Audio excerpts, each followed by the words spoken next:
Welcome to the Real Estate 401k Show. Here are your hosts, Ryan Gerdes, Mike Weinstein, and Justin Frederick, helping you build a legacy of wealth through real estate. Powered by the Recon Group at West USA and the Frederick team with Fairway Mortgage. NMLS number 625918. Well, welcome back to the Real Estate 401k Show. I'm your host, Mike Weinstein, alongside Justin Frederick and what's your name again? Ryan Gerdes. Ryan Gerdes. Yeah, I probably should figure that out. Good to meet you, Ryan, from Phoenix. Good to meet you, buddy. All right. Well, you're going to want to go ahead and just text the word Arizona to 623-AZ-RECON. So, well, I'll just read the headline. Mark Wahlberg says his family is thriving after selling their $55 million home in California and getting the hell out of L.A. Mm-hmm. There's a shocker. Yeah. So tomorrow's Thanksgiving. So happy Thanksgiving, guys. Yeah. Well, happy Thanksgiving. Happy Thanksgiving. What do you think Mark Wahlberg's Thanksgiving spread looks like? And so he's moved to Vegas. Yeah. Mm-hmm. Right?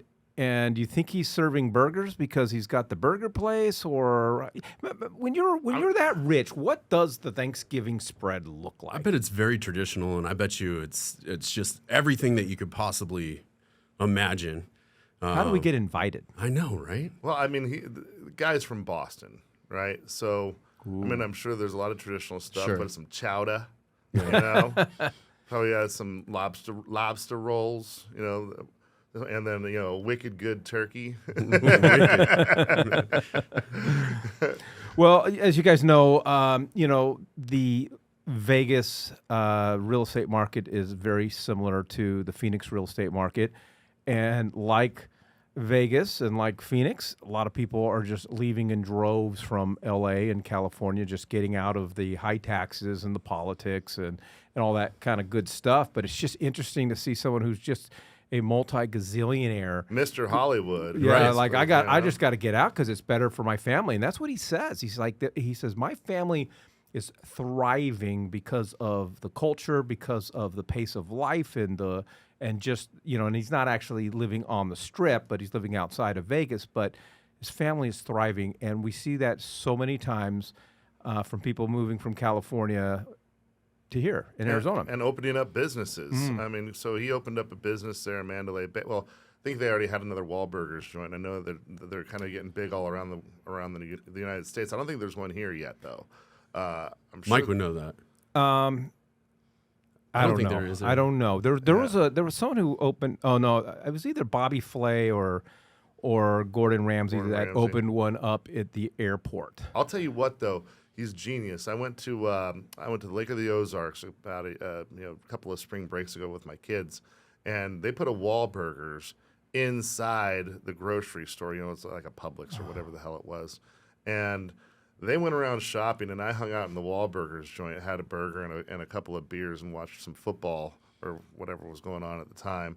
Well, they all did that, and I'm like, do you know how much longer people are shopping? Mm-hmm. How much more money they're spending, and just the overall experience. Now, we have those fancy fries going on, but I mean, this was like, you know, this is a nice joint, right? You know, and like they had a full bar and everything going on. I was like, man, we need to figure this out here in Phoenix, because even the fancy fries, it's not as inviting.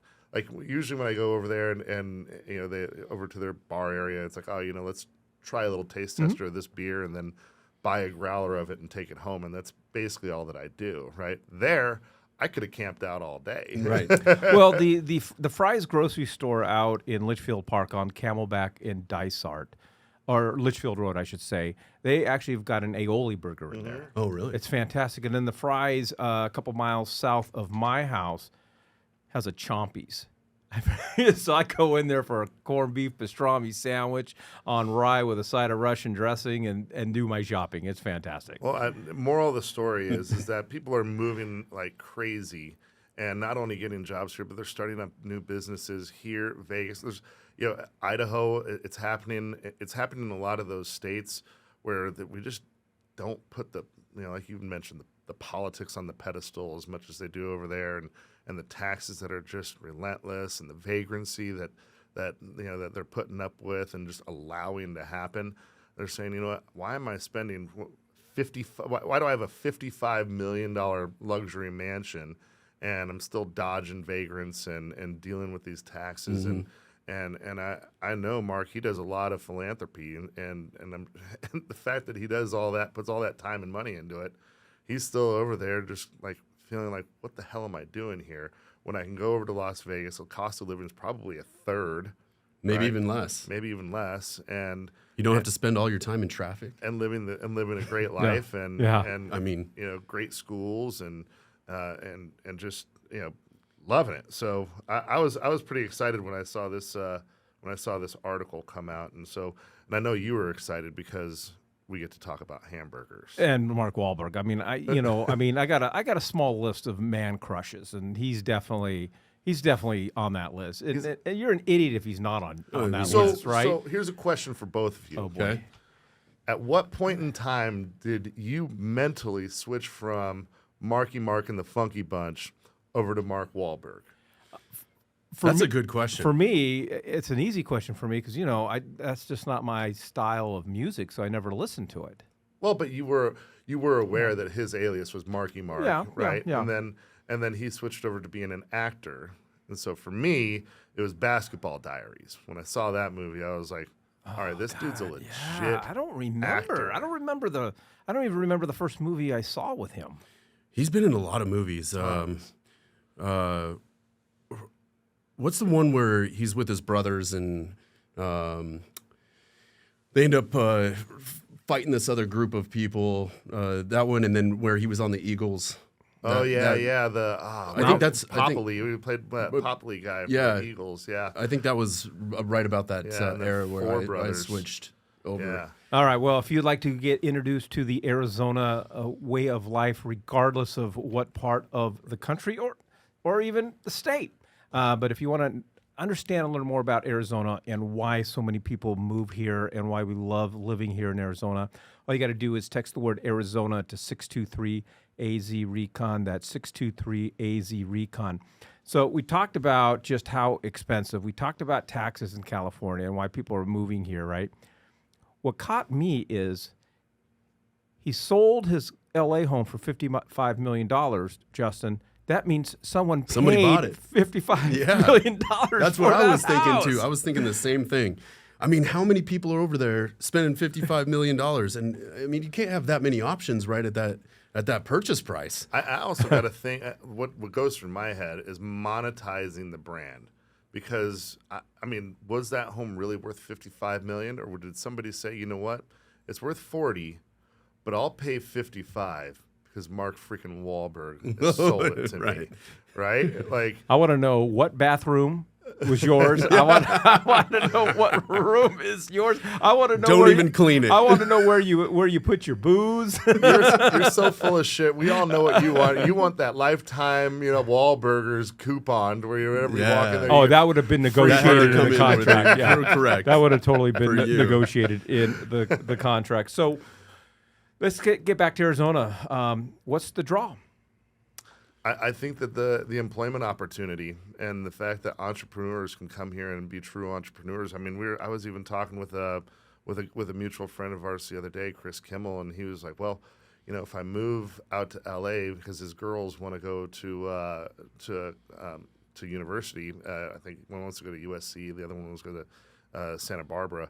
And I would go with the Santa Barbara one. Well, nonetheless, they wanted to go for their own reasons, right? And he said, now if I go and I get an apartment there and I stay and I'm there for whatever it is, 6 months before they move there, then I have residency and I can get that tuition. After speaking with his accountant, he's like, you know what? You'd be better off just paying full rate, because the second that you get California residency, it doesn't matter where you're making money, you're going to get taxed California taxes. And then I learned that the hard way. Yeah, and so I think the taxes are the biggest driving force for people that are making any kind of money. Honestly, they're just getting pounded on all their income and their real estate. I mean, everywhere they're getting taxed, and they're just probably just sick of it. And they can come out here and they can feel like, hey, you know what? I get to actually spend my own hard-earned money, right? Yeah, and I think for a lot of people out there, Justin, if you get to the point where you can afford to buy a house, you're tapped out. You're tapped out. We Right? see it all the time. And then with the property taxes, and even if you've owned a house for a while, with the property taxes and just the cost of living, you sell it, you come out here, and you can buy an equivalent house for, or I'd even dare say probably a larger house for a lot less money. And then on our side of helping people build wealth in real estate, people now have that money to start investing and buy other real estate, investing in other projects. Well, I feel like the majority of people that do move out here and do sell their home, they're immediately coming out here buying a primary and an investment property because of the amount of money that they're making on their properties there, which is wild. How are all these people moving away from California and these values over there continue to hold? It just must be so saturated with people doing multi-generation homes or just stuffing in the same house. And you know, we do loans in California. So we tend to see people trying to buy homes in their 20s, but we're putting them on a plan and saying, hey, you got to make more money. And you know, we've had people that have master's degrees that are been at their employer. Yeah, they're a paycheck to pay. They've been at their employer for 10 years and still can't afford to purchase a property out there. I mean, what a problem. Well, I have a master's degree. I can tell you it doesn't mean anything. All right, if you want to learn more about if you want to learn more about the Arizona way of life and the real estate opportunities that present themselves to you, all you got to do is text the word Arizona to 623-AZ-RECON. That's Arizona to 623-AZ-RECON. If you are or you do move out here from California, I'm going to just give you a piece of advice because I learned this the hard way. The carpool lanes in Arizona work a lot differently than the ones in California. So in California, you got the solid line and you can only cross over when it's, you know, with the broken lines, right? So first time I ever drove out here, and this is, I mean, I'm talking about over 25 years ago. You know, I moved out here right after college, and I'm I-10 getting past, you know, Dysart Road because that was the end of the world when it came to Arizona or Phoenix at the time. And I got into the carpool lane and I kept staying in the carpool lane. And man, I'm like, I got to get out of the carpool lane, but I can't find the broken lines. And I was stayed in that thing. I was stressed out. And we only charge you once to drive on the roads here, meaning the taxes that you pay, they're going to use that for infrastructure and transportation. Not going to try to charge you again to take a toll road everywhere you go. Because that's so true. Like if you're driving any type of even quasi peak hour, you have to be in the express lane in order to go anywhere in Southern California. Well, Northern California too. And here we just don't have them. Yeah. We figure you already paid for it, so go ahead and drive on it. All right. So tomorrow's the big day. Thanksgiving. So are you guys a traditional turkey guy, or do you like to just complicate the system and be that difficult 8-year-old?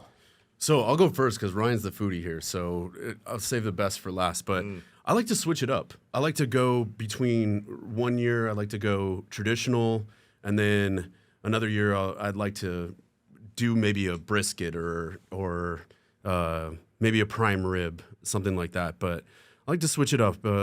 I feel like at this time of year, with all the events and things that we attend, we get so much turkey and ham for the next month and a half. It's like, you know, every once in a while, I want to switch it up. But this year, I'm traditional. I want to smoke a turkey. Right. Well, so to me, that's not even traditional. No? I mean, a traditional turkey is in the oven. You know, the moment, Okay. and I'm not saying that there's anything wrong with smoking a turkey or deep frying a turkey, but to me, that's not traditional. It's okay. Thanks, pal. I appreciate that. It's all right. We have a special room for you. I'm in it. The padded black walls, right? Yeah. No, I like to make it complicated, but I'll take traditional ingredients, and then every year we do a different theme. So we'll do an Italian year where we'll do like a turkey lasagna, and then we'll maybe do like gnocchi because it's potatoes in it and whatnot, and And I think last year we did South American. And we did like a mole and different types of enchiladas and all kinds of different fun stuff. I want to go to Ryan's house. Chimichurri. No, it turns out really, really good every year because we still do either a fried or roasted or smoked turkey, and then we just use that and make different fun things out of it. So this year, Costa Rican. Wow, of course. Yeah. The Costa Rican You flair. he wants to move there. I'm going to be in Costa Rica, so Yeah, you're flying out tonight. Yeah, right. Well, I am by far a absolute traditionalist. I do because I love the process of cooking a turkey in the oven, and I love making the gravy, and I it's just I've always enjoyed it. But you know what the secret is to a moist turkey? A lot of people don't realize this. Undercooking it. Sure, people get salmonella poisoning, but nobody ever says my turkey's dry. actually it's to cook it the day before. And then you do undercook it, and then you put it in a roasting pan, and then you put broth on it. And then that's well, my oldest, he's like, Dad, why do we have to have turkey every year? He goes, why can't you just make some ribs? And I'm like, well, why can't I do both? So I'm going to smoke some ribs this year. So I'm pretty excited about that. All right. Well, we are in Arizona. We'd love to introduce you to the Arizona way of life and have a conversation with you about real estate in the great state of Arizona. All you got to do is text the word Arizona to 623-AZ-RECON. That's 623-AZ-RECON. Thank you for joining us on the Real Estate 401k Show. If you want more information on how to build wealth, click on the link or text us at 623-297-3266. That's 623-AZ-RECON.